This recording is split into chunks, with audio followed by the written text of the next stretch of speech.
부탁드리도록 하겠습니다. 저희는 첫 번째 이슈로 넘어가 보겠습니다. 오늘 박찬대가 기자간담회를 열어서요. 한덕수 대행을 향해서 마은혁 재판관 후보자를 4월 1일까지 임명하지 않으면 중대 결심을 하겠다. 중대 결심을 하겠다. 민주당은 주어진 모든 권한을 다 행사하겠다. 이렇게 이야기를 했습니다. 자, 이 지금 민주당의 지금 이 압박이 시간이 갈수록 뭔가 이제 시한을 자꾸 정하면서 하는 것 같고, 오늘 이재명도 이와 관련된 입장을 올렸습니다. SNS에. 그 감독님, 그 페이스북 이재명 그 좀 네, 한번 보실까요? 이재명도 오늘 관련된 입장을 올려서 이 조속히 임명을 해달라라는 입장물을 올렸습니다. 근데 박찬대하고는 좀 결이 많이 다르죠. 네.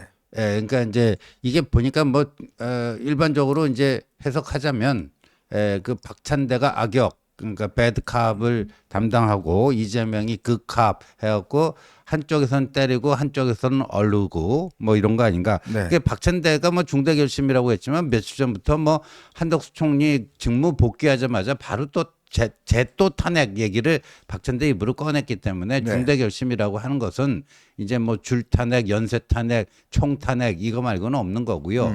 근데 박찬대가 이렇게 강경 모드로 나가고, 그리고 뭐 엊그저께 또 국민의힘 초선 의원 또 뭐 또 재선급 이상들 뭐 해갖고 뭐 그 야당 쪽에 뭐 70몇 명이 뭐 그렇게 할 거다 뭐 이렇게 으름장도 났고요. 근데 이재명은 오늘 상당히 달라요. 헌재가 뭐 노고가 많고 그렇지만 이제 뭐 달래기인가요? 살살. 좀 달래기 같아요. 그러면서 현명한 결정을 신속하게 해 주시길 요청드립니다. 이렇게 좀 나름대로 예를 지켜서, 이재명이 저렇게 예를 지켜서 하는 거는 좀 드문데 헌재에 대해서 예는 지켰어요, 이재명은. 네. 자, 근데 송변에 보시기에 이 지금 중대 결심, 우리가 뭐 그때 이야기한 거 있겠지만 진짜 이거 총탄핵으로 가는 겁니까? 그렇게 되면 안 되는데요. 네. 그래서 중대 결심이라고 하는 게 다른 어떤 걸 의미하는지 다르게 해석하기가 어려운 것 같아요. 그럼 뭐 혼자 뭐 삭발하나 단식하나? 그러니까 뭐 모든 권한을 행사한다고 하니까 네. 사실 그 공직에 있는 사람이 공직을 사퇴할 수 있는 권리도 있는 거거든요. 네. 그런 권리를 좀 적극적으로 행사해 주면 좋겠는데 민주당이 그럴 리는 없고, 그러면 지금 하겠다고 하는 거는 한덕수 대행 재탄핵부터 시작해서 그다음에 대통령 권한 대행을 이어받는 분들마다 탄핵소추안 발의하고 24시간 지나면 표결해서 직무정지시키고 이렇게 하겠다는 거잖아요. 그야말로 대한민국 정부를 마비시키겠다라는 것에 다름 아니어서 이거는 정말 규탄받아야 마땅합니다. 네. 그리고 한 가지 더 말씀드리면, 만약에 4월 1일까지 정말 마은혁 후보자를 임명을 하잖아요. 그러면 헌재가 더더욱 4월 18일까지 결정을 못해요.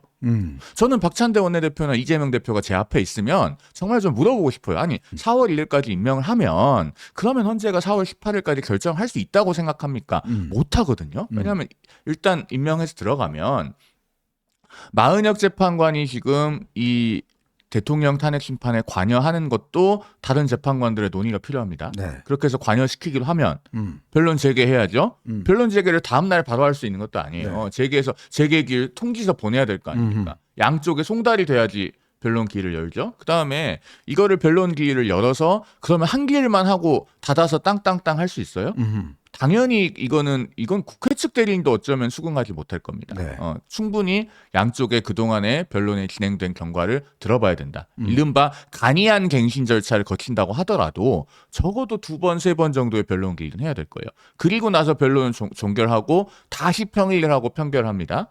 이런 과정을 한 보름 만에 한다? 이걸 만약에 보름 만에 다 하면은요, 국민들께서 이거는 결론 정해놓고 중간에 재판관 투입했구나 라고 해서 굉장히 그 결정에 대한 수용성 그리고 승복의 범위가 줄어들 겁니다. 민주당은 과연 그런 세상을 원하는가 묻고 싶고, 사실 정상적으로 절차를 진행하면 지금 마은혁 재판관 후보자가 투입이 됐을 때 4월 18일까지 결정을 못합니다. 정상적으로 한다면.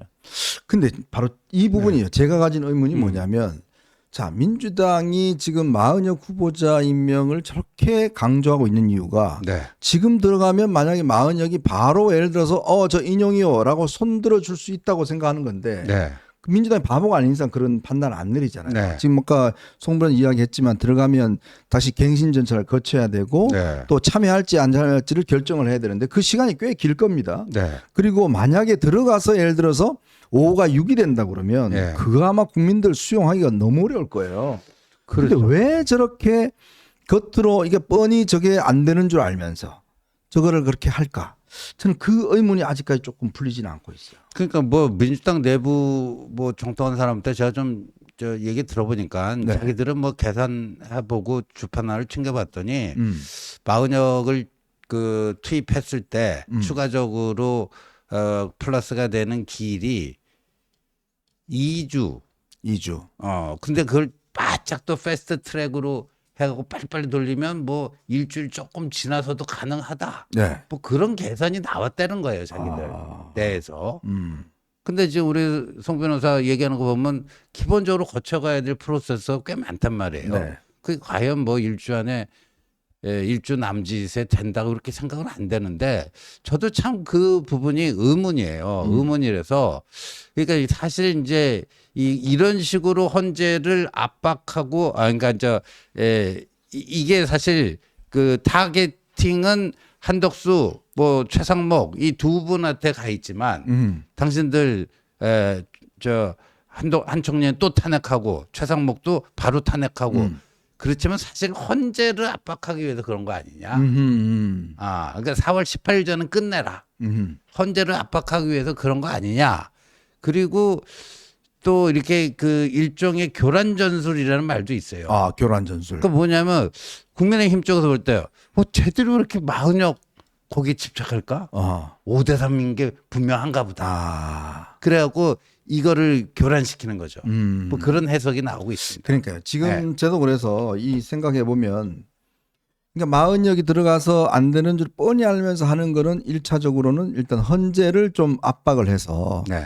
자, 이거 안 하면 당신들 빨리 안 하면 안 된다는 걸 이제 압박하는 수준. 두 번째는 지금 밖에 있는 장외의 어떤 이 세력들 뭔가 이슈가 새로 생겨야지만 투쟁의 동력이 될 거 아닙니까? 그렇죠. 자, 투쟁의 동력을 야, 윤석열 정부가 이거 지금 임명 막고 있어. 안 하는 거야. 라는 걸로 계속 어떤 투쟁의 동력을 삼기 위한 그런 수단. 그것도 있겠죠. 예, 그런 수단이고. 그러니까 정말 마흔역이 가서 안 가면 안 된다. 이런 어떤 절박감에서 하는 뭐 그런 측면들이 있을 텐데. 근데 정말 나쁜 사람들이라고 저는 생각하는 게요. 이게 이제 금요일 오후 어제 오늘은 아닙니다. 그러니까 어제 오늘 일은 아닌데 그럼에도 불구하고 정말 나쁜 사람들이라고 생각을 하는 게 금요일 오후 늦게 그 민주당 초선 의원들 50명이 성명을 발표했잖아요. 네네. 아마 우리 이 경제 금융 시장에 지금 본격적으로 반영은 안 됐다고 봐야 되는데 이미 뭐 CDS 수치나 이런 거는 지금 이미 들썩들썩 하고 있습니다만 월요일 아침에 이제 주식 시장과 외환 시장이 본격적으로 열리면 이게 굉장히 그 불안감이 반영이 될 수 있어요. 그렇죠. 그 한덕수 권한대행을 탄핵소추안 의결했던 작년 12월 27일 그날도 원달러 환율이 1,480원을 훌쩍 넘어갔다 오지 않았습니까? 네네. 지금 그런 상황이 또 재현될 수 있고 경우에 따라서는 그것보다 더 심할 수도 있습니다. 그러면은 정말 우리 국민들의 삶에는 조금도 관심이 없는 거예요. 그런 거는 관심도 없고 오로지 아버지 이재명 대표 한 사람의 보위에만 관심이 있다. 우리 이웃의 아버지들의 삶 이런 것에는 지금 1도 관심이 없는 집단이 민주당과 이재명 대표다. 이 부분을 짚고 넘어가지 않을 수가 없습니다. 근데 이게 보니까요, 이런 식으로 이제 위기를 고조시켜서 만약에 이거를 기각을 할 경우에 사회적 혼란이 어마어마하게 일어날 수 있다. 네. 그러니까 이런 부분들을 선제적으로 뭔가 좀 어떤 이 위기를 고조시키는 방법. 그럼으로 인해서 실제로 헌법재판관들한테 이거 인용을 해서 그냥 선거로 가는 게 낫다. 요런 어떤 지금 불안 조성. 그렇죠. 저는 그런 어떤 좀 작전도 있지 않나라는 생각도 들어요. 그렇죠. 그 충분히 이제 가능한 얘기고 그리고 만약에 지금 박찬대가 이렇게 선전포고 한 것처럼 중대 결심을 하고 한덕수 총리를 또 탄핵을 한다? 그러면 저는 이 뭐. 자멸의 늪에 스스로 뛰어드는 거예요. 저 아마 민주당이. 여론조사 저게 급격히 바뀔 겁니다. 예, 저 그러니까 아까 좀 우리 전에 말씀드렸던. 우리 복기를 해보면 작년 12월 3일에 윤석열 대통령 느닷없는 비상계엄으로 해갖고 여론이 완사이드하게 흘러갔잖아요. 그렇죠. 그게 언제 이렇게 변곡점이 만들어집니까? 12월 27일 무리해서 그 한덕수 총리 권한대행 탄핵하고 그때 그 이재명이 그 본회의장 위쪽으로 걸어 나오면서 묘한 미소를 짓는 그 한 장의 사진이 굉장히 국민들에게 강렬한 위기 의식을 보여주고 여론의 흐름이 막 바뀌면서 그 막 한때 뭐 국민의힘 지지율이 민주당보다 더 높게 나오고 뭐 이렇게까지 간 거 아닙니까? 그거를 겪어봤는데 그 겪은 지가 별로 한두 달 전이에요. 그런데 그 복귀 이제 탄핵 기각돼갖고 직무 복귀된 사람을 또 탄핵을 해요? 네. 그러면 완전히 자멸의 늪으로 가는 거죠. 저는 진짜 그 정도 깡다고 있으면 좋겠어요. 그러면 그 완전히 뭐 그냥 뭐 우리가 뭐 싸우지도 않고 저쪽 보낼 수 있으니까 그런 건데, 근데 이제 이재명이 오늘 그 페이스북 써서 헌재 이렇게 어르고 달래고 그러면서도 좀 신속하고 뭐 이렇게 공정한 판결 기대한다 이런 거 하는 거 보니까 진짜 할 것 같지는 않아요. 진짜 한다면요 바보 천치들이죠. 그러니까 이게 뭐 거의 이제 대통령이 비상계엄이라는 권한을 통해서 이게 뭔가 강제적으로 나라를 이제 뭐라 국회를 장악하려고 했다 그러면 똑같이 민주당이 탄핵이라는 이 무기를 가지고 결국은 정부를 완전히 파괴해버리는 이러한 이제 극과 극의 충돌 양상이 되어버리면 지금은 많은 분들이 걱정하시는 것처럼 정말 대한민국의 상황이 진짜 이거는 그냥 망하는 길이다. 폭망하는 길이다. 진짜 그 남미의 뭐 페루라든지 이런 나라들하고 비슷한 이런 상황으로 밖에 갈 수밖에 없다.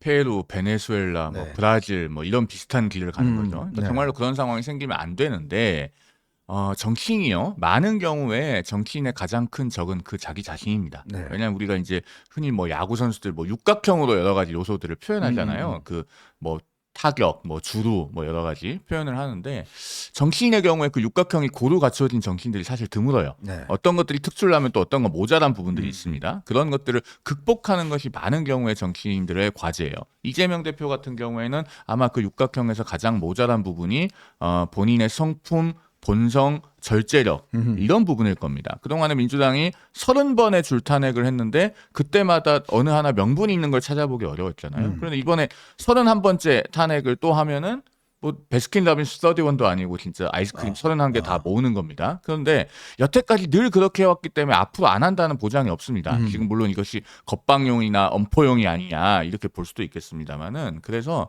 제가 어제도 방송에서 그런 말씀 드렸어요. 그 민주당 박지원 의원이나 네. 장경태 의원이나 이런 분들이 이재명 대표에게 별의 순간이 왔다고 그럽니다. 뭐 법원에서 무죄 판결 선고했다고 별의 순간이라고 하는 게 저는 이해는 잘 안 돼요. 원래 정치인들한테 별을 달아주는 거는 잘못해서 구속되고 유죄 판결 받을 때입니다. 한 대 맞아도 별이 보여요. 뭐 그럴 수도 있죠. 예. 그래서 네. 어쨌든 법원에서 별을 달아준다는 것도 이해가 안 되지만 어떤 정치인에게 별의 순간이 왔을 때 그걸 자칫 잘못하면 순식간에 벽의 순간이 됩니다.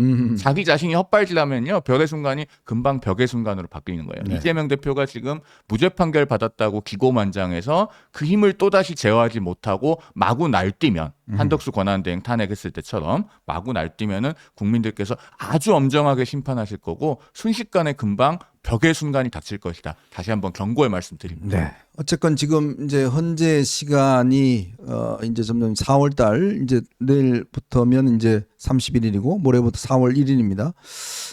정말 이 다음 주 이번 주가 지나가면 이제 마지막 남은 거는 마지막 한 주인데 말이죠. 네. 과연 10일 날 정도에 할 수 있을지 참 그 이후에 대한민국이 어떻게 될지 참 여러모로 걱정이 됩니다. 이게 양당 간에 뭔가 이제 기각이 됐을 경우의 시나리오, 인용이 됐을 경우의 시나리오, 뭐 이런 것들을 종합해 보면 어떤 것 하나 참 뭐라 그럴까요? 이게 안정적인 게 아니라 기각이 됐을 경우는 어마어마한 뭐 거의 소요 사태 비슷한 시위가 벌어질 것이고 아마 민주당은 극렬한 투쟁들을 민노총과 함께 벌여 나갈 겁니다. 그럼 이걸 또 어떻게 우리가 컨트롤할지, 또 인용이 되면 한편으로 이제 대선이라는 또 선거라는 국면으로 거리의 에너지가 또 들어갈 수 있기 때문에 나름대로 해법은 저는 될 수 있다고 봐요. 인용이 되면 그렇게 될 수 있는데 또 여기에 이제 윤 대통령이 어떠한 이제 메시지와 역할을 하느냐에 따라서 또 상황은 상당히 좀 달라질 수가 있고, 어제 아마 우리 김종혁 최고위원하고 나와서 분석을 했듯이 참 여러 가지 복잡한 상황들이 앞으로 전개가 될 것 같습니다. 만약에 이제 저는 그렇게 봅니다.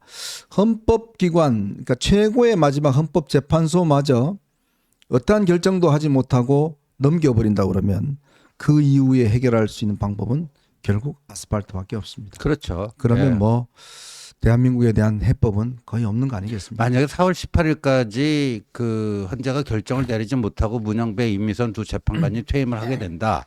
그럼 헌법재판소는 이미 기능 정지가 돼버리는 겁니다. 그 순간 식물 헌재가 되는 거고, 헌법재판관들이 스스로 헌법재판소의 존재 이유를 쓰레기통에 처박는 네. 행위가 되고, 근데 그 헌재라고 하는 국가기관 하나의 어떤 뭐 그런 존폐 위기로 가는 그 차원이 아니고 네. 나라 전체가 어떻게 됩니까? 네. 아유, 끔찍합니다. 네. 네, 저희는 이제 두 번째 이슈로 한번 넘어가 보겠습니다. 여러분 보시면서 구독과 좋아요, 알림 꼭 부탁드리고 또 여러분 많은 응원 부탁드리도록 하겠습니다.